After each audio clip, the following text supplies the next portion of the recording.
হাতে ওই পাশাগুলো নিছক কোনো খেলনা ছিল না, ওগুলো ছিল কৌরবদের অহংকার আর পাণ্ডবদের ধ্বংসের বীজ।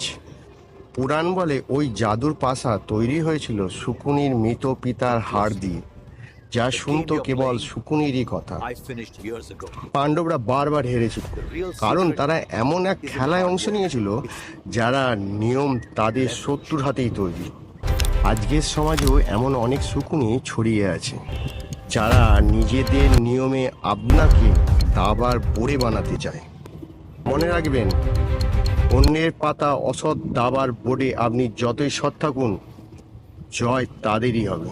তাই তাদের খেলার অংশ না নিয়ে নিজের কর্ম আর সত্যের ওপর বিশ্বাস রাখুন, কারণ শকুনি পাশার চাল যতই নিখুঁত হোক, কুরুক্ষেত্রের চূড়ান্ত খেলায় কিন্তু শ্রীকৃষ্ণেরই জয় হয়। আপনার চারপাশেও কি এমন ছদ্মবেশী শকুনি আছে? কমেন্টে হ্যাঁ বা না লিখুন। আর এই সত্যের এই বার্তা ছড়িয়ে দিতে রিলসটি এখনই শেয়ার করুন। রাধে রাধে।